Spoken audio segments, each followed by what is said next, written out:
Muito bem, a gente ouviu então Pacelli Lukvo a respeito do caso. E, para quem está aí perguntando sobre a que grau essa retórica realmente faz sentido e a que grau a preocupação existe, eu quero passar com vocês pelos últimos desdobramentos no fronte Rússia e Ucrânia. Muito bem, vamos lá, vocês vão ver as matérias ao meu lado. A gente tem a notícia principal e explosiva hoje mais cedo de que um míssil balístico intercontinental teria sido utilizado pela primeira vez em combate. Mísseis balísticos intercontinentais são armas capazes, como o nome já diz, de atravessar continentes. Eles têm a capacidade de carregar ogivas nucleares, ou seja, a capacidade de, com um míssil, entregar um ataque nuclear, ter um vetor de lançamento de um ataque nuclear, praticamente a depender do míssil em qualquer lugar do planeta. A Rússia, por exemplo, consegue cobrir quase qualquer local do planeta com mísseis balísticos intercontinentais, como foi visto em testes em anos recentes com o míssil Sarmat-2, que é o míssil balístico intercontinental mais desenvolvido do país. A matéria aqui é do Epoch Times,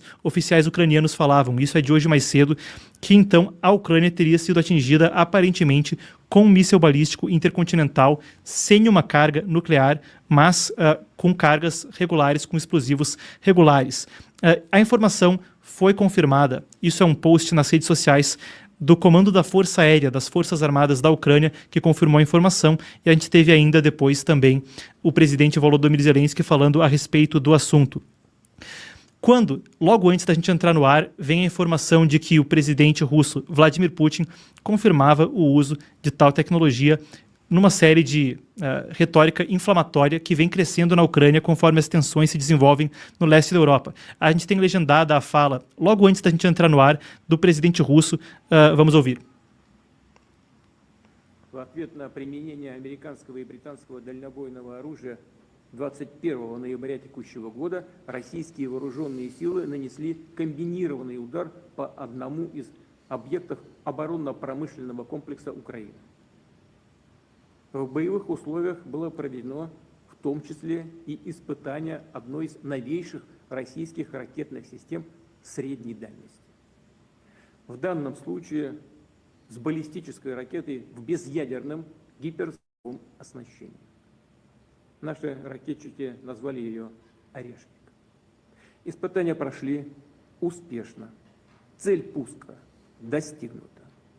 На территории Украины в городе Днепропетровске поражен один из крупнейших и известных еще со времен Советского Союза промышленных комплексов. Muito bem, nós ouvimos então o presidente russo Vladimir Putin falando a respeito desse lançamento. Ele confirmou então um vetor de lançamento hipersônico e isso estaria associado a esse míssil balístico intercontinental. Uma coisa interessantíssima e que traz novos desdobramentos para o fronte na Ucrânia. Eu quero passar com vocês por uma retrospectiva pela retórica escalatória que isso tem tomado.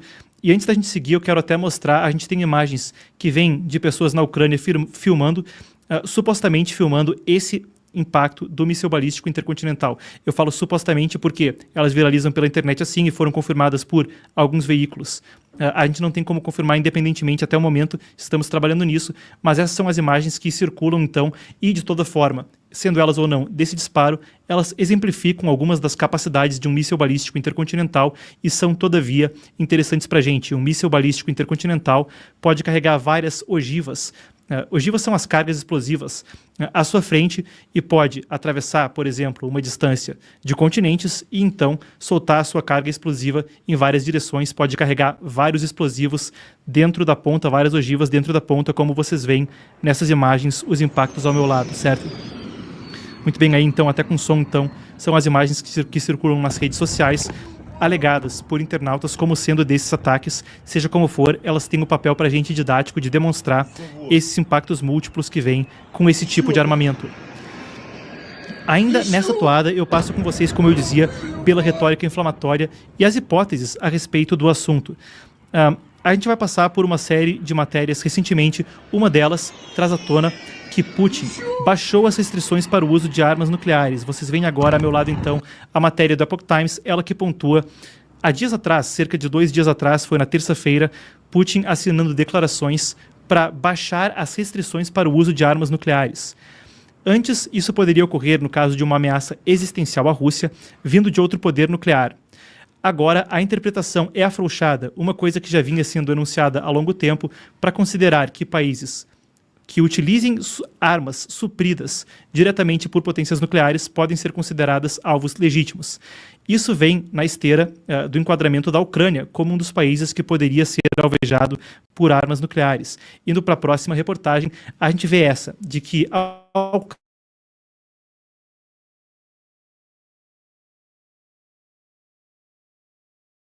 dentro da Rússia. Isso é o que diz o Kremlin. Então foi um anúncio que veio em dose dupla. Primeiro, Putin abaixa a restrição do uso de armas nucleares para dizer que se a Ucrânia utilizasse esses mísseis supridos pelos Estados Unidos, ela seria um alvo nuclear legítimo. E depois o próprio Kremlin fala, olha, eles estão utilizando esses mísseis dos Estados Unidos no nosso território. E isso se enquadra na definição que a gente acaba de aprovar a respeito do uso de armas nucleares. A gente teve ainda a questão de minas antipessoal autorizadas pelo governo Biden. O governo Biden reverteu nessa reta final políticas de uso de minas contra tropas caminhando, etc. Anteriormente, minas eram providenciadas para explodir somente com veículos muito pesados passando por cima delas. São algumas das notícias que a gente tem nos últimos instantes. Quando a gente vai para o que a Jamestown Foundation, um think tank muito relevante na política externa americana, a respeito de Eurásia, de Rússia e de China, eles têm um newsletter, têm uma das divisões que é o monitor diário da Eurásia. E eles afirmaram, em relatórios recentes, que a retórica a respeito de utilizar armas nucleares como chantagem é uma tendência crescente no Kremlin, conforme se chega em eventual momento para conversas de paz, para conversas novamente com Donald Trump à frente da presidência americana. Vale a pena a gente acrescentar que os pronunciamentos do Kremlin também seguem nessa linha escalatória a respeito de retórica nuclear. A gente tem aqui, a meu lado na sequência, uma matéria da agência TASS, que fala que a Rússia conta com a responsabilidade ocidental em problemas de dissuasão nuclear. Então, um pronunciamento que vem hoje da agência TASS, a agência estatal russa, quanto à questão nuclear. E, claro, a agência TASS é normalmente a porta-voz do regime russo. O que vem de lá constantemente tem as citações do próprio porta-voz da presidência russa, Dmitry Peskov, ele que é a principal pessoa que fala por parte de Vladimir Putin à imprensa. Essa é uma matéria que vem de hoje mais cedo, na esteira dessa retórica escalatória e que fala que a Rússia conta com a responsabilidade ocidental, então, na dissuasão nuclear, abertamente jogando a bola para uma eventual conversa que possa dar a ela concessões, enquanto sejam elas territoriais, sejam elas em termos do que ocorre no conflito, enquanto escala retórica a respeito do possível uso de armas nucleares. Abrindo o ângulo, a gente tem mais evidências de que isso pode ser algo que embase ou que vai afetar conversas de paz pretendidas em um futuro governo Trump. Ao meu lado agora, vocês veem uma matéria da agência de notícia Reuters que conversou com 5 oficiais do governo russo, ou alega ter conversado com 5 oficiais do governo russo, e diz que Vladimir Putin estaria aberto a discutir um cessar-fogo com Donald Trump, mas não deve fazer territoriais maiores, concessões territoriais maiores em termos de devolver território ocupado para Kiev. E a insistência de que a Ucrânia não torne-se membro da OTAN é também uma das questões prementes, segundo o que esses oficiais dizem à agência de notícias Reuters. Enquanto isso vem a partir daí, vale a pena a gente dizer que a TASS, a agência de notícias TASS, como eu citava, uma porta-voz relevante do regime russo, também comentou o assunto.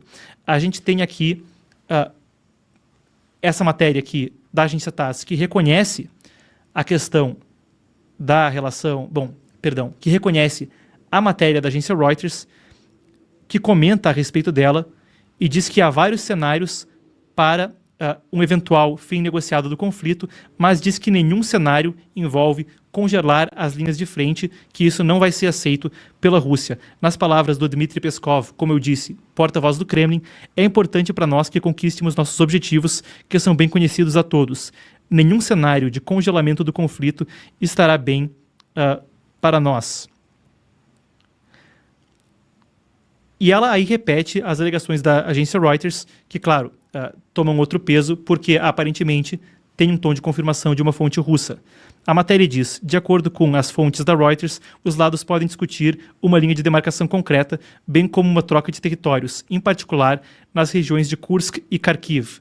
Kursk, lembrando, é uma região que foi invadida pela Ucrânia da Rússia, uma região russa invadida pela Ucrânia mais cedo nesse ano, e a especulação foi ampla naquele momento de que isso também fosse ser algo em termos de trazer para a Ucrânia uma possibilidade maior de negociações no futuro. Ainda nesse assunto, eu quero passar com vocês pela demarcação atual do conflito, porque ela é algo premente para a gente falar em qualquer tipo de negociação. O mapa que vocês vão ver ao meu lado agora é da NZZ, é um veículo de notícias suíço que trabalha, bom, claro, noticiário internacional, mas eles têm um mapa interativo interessante com atualizações em tempo real do conflito. Isso é uma captura de tela desse veículo de mídia com as demarcações da linha de frente no dia 19 de novembro. Então vocês veem a parte vermelha, essa é a parte que trata da ocupação russa, e essa parte azul, mais em cima do mapa, é a parte que a Ucrânia ocupa da Rússia. Para a gente quantificar isso em números, a Foreign Policy, uma das principais revistas de relações exteriores dos Estados Unidos, nos traz os números. A Rússia controla 18% da Ucrânia, incluindo toda a Crimeia, 80% da Baía do Rio Dom, ou o Donbass, como se convencionou chamar no idioma vernáculo, mais de 70% da região de Zaporizhia e de Kherson. A Ucrânia tem 250 milhas quadradas da região russa de Kursk. Fica aí, então,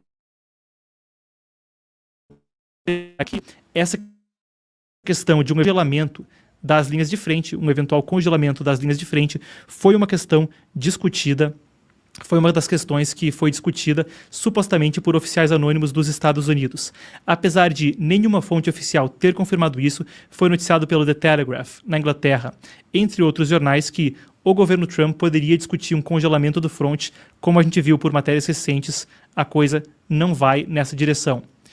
A gente acabou de conversar com o Pateli Lukvo no bloco anterior a respeito mesmo de como a Europa poderia, em meio a essa retórica escalatória, estar se preparando para um eventual conflito OTAN-Rússia. E a gente segue monitorando a questão aqui no Epoch Times Brasil.